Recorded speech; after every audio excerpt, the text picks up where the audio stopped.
ಯಡಿಯೂರಪ್ಪನವರು ಒಳ್ಳೆ ನಾಯಕರು. ಈಗ ಹೈಕಮಾಂಡ್ ಮೇಲೆ ಬುಲಾವ್ ಬಂದು ಮತ್ತು ಅವರು ರಾಜೀನಾಮೆ ಕೊಡುವಂಥ ಪರಿಸ್ಥಿತಿ ಬಂದಿರೋದ್ರಿಂದ ಕೊಡೋದ್ರಲ್ಲಿ ಯಾವುದೇ ತಪ್ಪಿಲ್ಲ. ಜನಗಳ ಒಮ್ಮತದ ಅಭಿಪ್ರಾಯನೂ ತಗೊಂಡು ರಾಜೀನಾಮೆ ಕೊಡುವಂಥದ್ದು ಸೂಕ್ತ. ಹೈಕಮಾಂಡ್ ಹೇಳಿರೋದಾದ್ಮೇಲೆ ಕೊಡಲೇಬೇಕಾಗ್ತದೆ ಅವರು, ಯಾಕಂದ್ರೆ ಹೈಕಮಾಂಡ್ ಅದು ಸೆಂಟ್ರಲಿಂದ ಬಂದಿರೋದು, ಅವರು ಕೊಡಲೇಬೇಕಾಗ್ತದೆ. ನನ್ನ ಅಭಿಪ್ರಾಯ ಯಡಿಯೂರಪ್ಪನವರು ರಾಜೀನಾಮೆ ಕೊಡ ಒಳ್ಳೇದು. ಅವರು ಕೇಳಿದ್ದಾರೆ, ಅವ್ರು ಕೊಡಬೇಕಾದ ನಿಜ, ಅದು ಕೊಟ್ಬಿಡ್ಲಿದ್ದು ಒಳ್ಳೇದು. ಅದು ದೈವಭಕ್ತನೇ ಯಡಿಯೂರಪ್ಪ, ಅದು ಮಾಡೋದೆಲ್ಲ ಅನಾಚಾರ, ಮನೆ ಮುಂದೆ ಬೃಂದವನ. ಅದರಿಂದ ಅವರು ನಿಜವಾಗೂ ಅವರು ರಾಜೀನಾಮೆ ಕೊಟ್ಟರೆ ದೇಶಕ್ಕೆ ಉದ್ಧಾರ ಆಗುತ್ತೆ ಸ್ವಾಮಿ. ಹೈಕಮಾಂಡ್ ನೀವು ಆರಿಸಿದ್ದಾರೆ, ಹೈಕಮಾಂಡ್ ಏನು ಹೇಳ್ತಾರೆ ಅದರ ಪ್ರಕಾರವಾಗಿ ನೀವು ಕೊಡಬೇಕು ಅನಿಸುತ್ತೆ. ಯಾಕಂದರೆ ಅವ್ರನ್ನ ನೋಡಿ ಈಗ ಎಲ್ಲ ತಪ್ಪೆಲ್ಲ ಮಾಡಿಬಿಟ್ಟು ಸಾರಿ ಅಂತ ಕೇಳ್ಬಿಟ್ಟು ಲಾಸ್ಟ್ ಟೈಮ್ ಹೆಂಗೋ ಇದು ಮಾಡಿದ್ರು. When he is heading some ಇದು ಅಂದರೆ ಅವ್ರಿಗೂ ರೆಸ್ಪಾನ್ಸಿಬಿಲಿಟೀಸ್ ಇರಬೇಕು. ಮತ್ತು ನೀವು ಏನಾದ್ರು ತೊಗೊಳ್ಳಿ, ಬೇರೆಯವರೆಲ್ಲ ದುಡ್ಡು ಹೊಡೆದಿಲ್ಲ ಅಂತಲ್ಲ, ಹೊಡೆದಿದ್ದಾರೆ. ಬಟ್ 80-20 ಹೊಡೆಯೋಕ್ಕೂ 20-80 ಹೊಡೆಯೋಕ್ಕೂ there's a lot of difference. ಈಗಲೇ ರಾಜ್ಯನ ಫುಲ್ಲು ಕೊಳ್ಳೆ ಹೊಡೆದ್ಬಿಟ್ಟಿದ್ದಾರೆ. ಇನ್ನೂ ಮುಂದುವರಿಯಕ್ಕೆ ಬಿಟ್ಟರೆ ಇನ್ನೂ ಕೊಳ್ಳೆ ಹೊಡೆದ್ಬಿಟ್ಟು ಮುಂದೆ ಏನು ಜೀವನ ಮಾಡೋಕ್ಕೆ ಇದೇ ಇಲ್ದಂಗೆ ಮಾಡಿಬಿಡ್ತಾರೆ.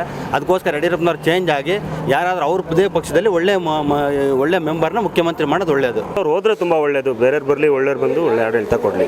ಯಡಿಯೂರಪ್ಪನವ್ರು ಇದ್ದದ್ದು ಭಾಳ ಎಲ್ಲ ಕೆಲಸ ಕಾರ್ಯಗಳು ಚೆನ್ನಾಗಿ ನಡೆದಿತ್ತು. ಆದರೆ ಇವತ್ತು ಭಾಳ ಮೋಸವಾಗಿದೆ. ಇವರು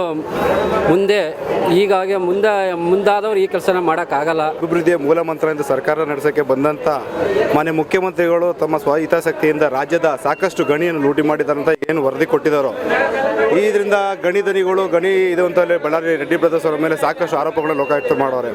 ಆದರೆ ಅದೇ ಪಕ್ಷದಲ್ಲಿರುವಂಥ ಸಾಕಷ್ಟು ಮಂತ್ರಿಗಳು ನಿಸ್ವಾರ್ಥವಾಗಿ ತಮ್ಮ ಸೇವೆ ಸಲ್ಲಿಸ್ತಾ ಇದ್ರು ಕೂಡ ಕೇವಲ ಒಬ್ಬ ವ್ಯಕ್ತಿಯಿಂದ ಇವಾಗ ಸರ್ಕಾರ ಈ ಒಂದು ಅನಿಶ್ಚಿತವಾಗಿ ಪತನಗೊಳ್ತಾ ಇರೋದು ಭಾಳ ವಿಷಾದನೀಯ.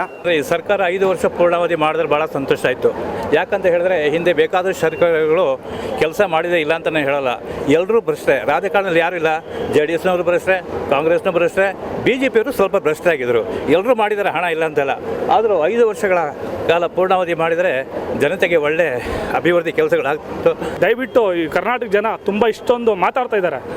ಅವ್ರು ಗೌರವ ಕೊಟ್ಟು, ಅವ್ರ ಪಕ್ಷಕ್ಕೂ ಗೌರವ ಕೊಟ್ಟು ರಾಜೀನಾಮೆ ಮಾಡೋದ್ರೆ ಭಾಳ ಒಳ್ಳೆಯದು. ಇಷ್ಟೊಂದು ಭ್ರಷ್ಟ ಮುಖ್ಯಮಂತ್ರಿ ಕರ್ನಾಟಕದಲ್ಲಿ ಯಾರು ನೋಡಿಲ್ಲ. ಬೇಜಾರಾಗಿ ಅವ್ರು ಹೋಗಿದ್ದು ಒಳ್ಳೇದಾಯಿತು. ಯಾಕೆಂದರೆ ಇಷ್ಟು ದಿವಸ ಬಂದು ಬೇರೆಯವರೆಲ್ಲ ಆಳಿದ್ರು, ಇವ್ರು ಬಂದು ಆಳಿ ತೋರಿಸಿರೋದು ನೋಡೋದು ಬೇಡ, ದಯವಿಟ್ಟು ಬೇಡ ಅಂತ ಜನತನೇ ಕೇಳ್ಕೊಳ್ತೀನಿ. ದಯವಿಟ್ಟು ಈ ಥರ BJP ಹೊಡೆದಾಡಬೇಡಿ. ಇವರು ಬಂದ ಮೇಲೆ ಯಾವತ್ತೂ ಸರಿಯಾಗಿ ನಡೆದಿಲ್ಲ. 3 ತಿಂಗಳು ಒಂದು ಸಾರಿ ಪೇಪರ್ ನೋಡೋದೇ, TV ನೋಡೋದೇ ಆಗೋಯ್ತು ನಮ್ಮದು. ಇದರಲ್ಲೇ ಟೈಮ್ ವೇಸ್ಟ್ ಮಾಡಿದ್ದಾಯಿತು. ಯಾವತ್ತೂ ಒಳ್ಳೆ ಕೆಲಸ ಮಾಡಲಿಲ್ಲ ಇವರು.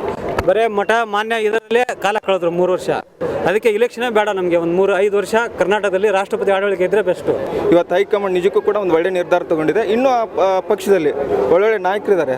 ಅವ್ರಿಗೆ ಒಂದು ಟೈಮ್ ಅಧಿಕಾರ ಕೊಟ್ಟು ನೋಡಬೇಕು, ಅವ್ರದ್ದು ಅಧಿಕಾರ ಹೆಂಗಿದೆ ಅಂತ ನೋಡಬೇಕು. ನಿಜಕ್ಕೂ ಕೂಡ ಹೈಕಮಾಂಡನ್ನು ನಾನು ಅಭಿನಂದಿಸ್ತೇನೆ ಈ ಸಂದರ್ಭದಲ್ಲಿ. ಬೇಕಾದಷ್ಟು ಮುಖ್ಯಮಂತ್ರಿಗಳು ಅವ್ಯವಹಾರದಲ್ಲಿ ಇದ್ದರು. ಆದರೆ ಯಡಿಯೂರಪ್ಪನವ್ರದ್ದು ಇಷ್ಟೊಂದು ಅವ್ಯವಹಾರ ಇದೆ ಅಂತ ಜನಗಳಿಗೆ ಗೊತ್ತಾದ ಮೇಲೆ ಇಷ್ಟೊಂದು ಬಂಟಂದು ಇನ್ನೂ ರಾಜೀನಾಮೆನೂ ಕೊಟ್ಟಿಲ್ಲ. ಕೊಡೋಕ್ಕೂ ಮನಸ್ಸಿಲ್ಲ ಅವ್ರಿಗೆ. ಮುಂದಕ್ಕೆ ಏನಾಗುತ್ತೆ ಏನು ಅಭಿವೃದ್ಧಿ ಕಾರ್ಯಗಳು ಯಾವುದೂ ನಡೆಯೋದೇ ಇಲ್ಲ. ನೆಕ್ಸ್ಟ್ ಯಾರು ಬಂದರೂ ಇರೋ ಸಾಲ ಮೇಂಟೈನ್ ಮಾಡ್ಕೊಂಡು ಹೋಗೋಕ್ಕೆ ಆಗೋದಿಲ್ಲ. ನಮ್ಮಂಥ ಬಡವ್ರ ಬಗ್ಗರು ಏನು ಮಾಡೋದು? ಎಲ್ಲನೂ ಬಡವರು ಎಲ್ಲರನ್ನೂ ಪಬ್ಲಿಕ್ ಮೇಲೆ ಹಾಕ್ತಾನೆ ಹೊರತು ಇವ್ರು ಇಷ್ಟೊಂದು ಕೋಟಿ 16 ಸಾವಿರ ಕೋಟಿನ ಹಾಳು ಮಾಡ್ಕೊಂಡು ಕೂತಿದ್ದಾರೆ ಅಂತ